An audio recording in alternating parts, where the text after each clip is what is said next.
The Adventures of an Indian Brave. Andrew Lang's Fairy Books. Native American, North American. A long, long way off, right away in the west of America, there once lived an old man who had one son.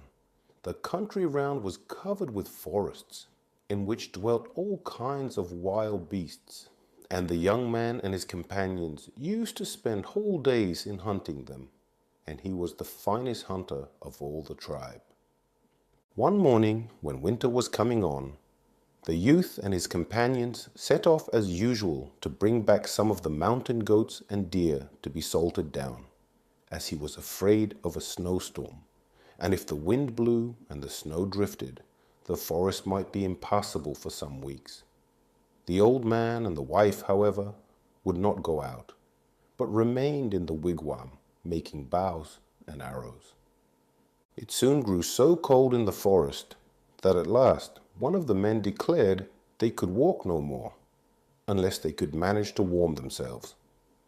"That is easily done," said the leader, giving a kick to a large tree. Flames broke out in the trunk, and before it had burnt up, they were as hot as if it had been summer. Then they started off to the place where the goats and deer were to be found in the greatest numbers, and soon had killed as many as they wanted. But the leader killed most, as he was the best shot. "Now, we must cut up the game and divide it," said he. And so they did, each one taking his own share, and walking one behind the other, set out for the village. But when they reached a great river, the young man did not want the trouble of carrying his pack any further, and left it on the bank.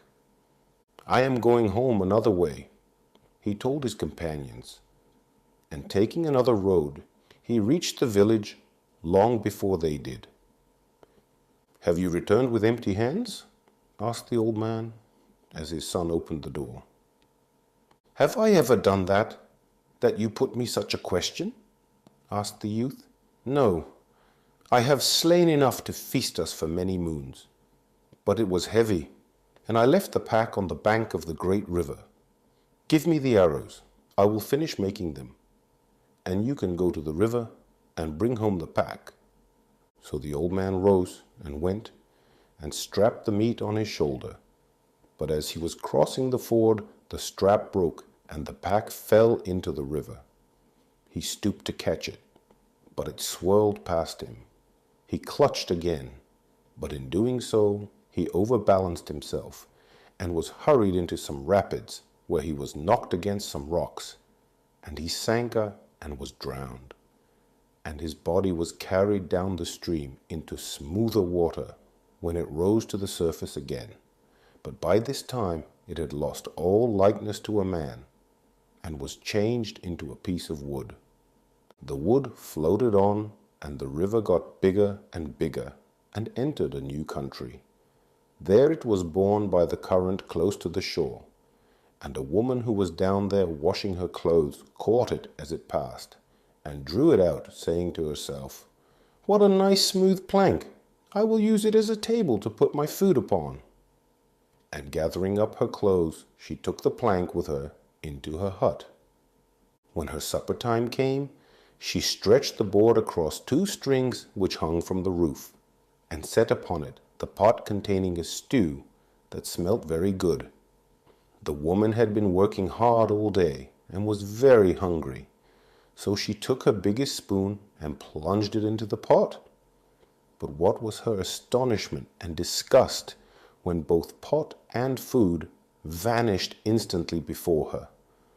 "Oh, you horrid plank, you have brought me ill luck," she cried, and taking it up, she flung it away from her. The woman had been surprised before at the disappearance of her food, but she was more astonished still when, instead of the plank, she beheld a baby. However, she was fond of children and had none of her own, so she made up her mind that she would keep it and take care of it. The baby grew and throve as no baby in that country had ever done, and in 4 days he was a man, and as tall and strong as any brave of the tribe. "You have treated me well," he said, "and meat shall never fail to your house. But now I must go, for I have much work to do." Then he set out for his home. It took him many days to get there, and when he saw his son sitting in his place, his anger was kindled, and his heart was stirred to take vengeance upon him. So he went out quickly into the forest and shed tears, and each tear became a bird. "Stay there till I want you," said he, and he returned to the hut. "I saw some pretty new birds, high up in a tree yonder," he remarked. And the son answered, "Show me the way, and I will get them for dinner." The two went out together, and after walking for about half an hour, the old man stopped. "That is the tree," he said, and the son began to climb it. Now a strange thing happened. The higher the young man climbed, the higher the birds seemed to be, and when he looked down, the earth below appeared no bigger than a star.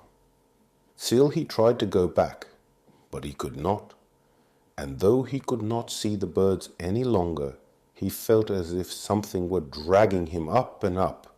He thought that he had been climbing that tree for days, and perhaps he had, for suddenly a beautiful country, yellow with fields of maize, stretched before him, and he gladly left the top of the tree and entered it. He walked through the maze without knowing where he was going, when he heard a sound of knocking and saw two old blind women crushing their food between two stones. He crept up to them on tiptoe, and when one old woman passed her dinner to the other, he held out his hand and took it and ate it for himself. "How slow you are kneading that cake," cried the other old woman at last. "Why, I have given you your dinner, and what more do you want?" replied the second. "You didn't. At least I never got it," said the other. "I certainly thought you took it from me, but here is some more." And again the young man stretched out his hand, and the two old women fell to quarreling afresh. But when it happened for the third time, the old women suspected some trick, and one of them exclaimed, "I am sure there is a man here. Tell me, are you not my grandson?" "Yes," answered the young man, who wished to please her, "and in return for your good dinner, I will see if I cannot restore your sight, for I was taught in the art of healing by the best medicine man in the tribe."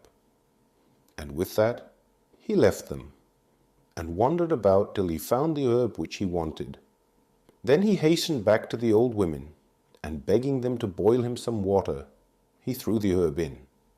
As soon as the pot began to sing, he took off the lid and sprinkled the eyes of the women, and sight came back to them once more. There was no night in that country, so instead of going to bed very early, as he would have done in his own hut, the young man took another walk. A splashing noise nearby drew him down to a valley through which ran a large river, and up a waterfall. Some salmon were leaping. How their silver sides glistened in the light, and how he longed to catch some of the great fellows. But how could he do it? He had beheld no one except the old women, and it was not very likely that they would be able to help him. So with a sigh, he turned away and went back to them. But as he walked, a thought struck him. He pulled out one of his hairs, which hung nearly to his waist, and it instantly became a strong line, nearly a mile in length. "Weave me a net that I may catch some salmon," said he. And they wove him the net he asked for, and for many weeks he watched by the river, only going back to the old women when he wanted a fish cooked. At last, one day, when he was eating his dinner, the old woman who always spoke first said to him, "We have been very glad to see you, grandson, but now it is time that you went home." And pushing aside a rock, he saw a deep hole, so deep that he could not see to the bottom. Then They dragged a basket out of the house and tied a rope to it. "Get in and wrap this blanket round your head," said they, "and whatever happens, don't uncover it till you get to the bottom." Then they bade him farewell, and he curled himself up in the basket. Down, down, down he went. Would he ever stop going? But when the basket did stop, the young man forgot what he had been told, and put his head out to see what was the matter. In an instant the basket moved, but to his horror, instead of going down, he felt himself being drawn upwards, and shortly after he beheld the faces of the old women. "You will never see your wife and son if you will not do as you are bid," said they. "Now get in, and do not stir till you hear a crow calling." This time the young man was wiser, and though the basket often stopped, and strange creatures seemed to rest on him and to pluck at his blanket, he held it tight till he heard the crow calling. Then he flung off the blanket and sprang out, while the basket vanished in the sky. He walked on quickly down the track that led to the hut, when, before him, he saw his wife with his little son on her back. "Oh, there is father at last," cried the boy. But the mother bade him cease from idle talking. "But, mother, it is true, father is coming," repeated the child. And to satisfy him, the woman turned round and perceived her husband. Oh, how glad they all were to be together again. And when the wind whistled through the forest, and the snow stood in great banks round the door, the father used to take the little boy on his knee and tell him how he caught salmon in the land of the sun.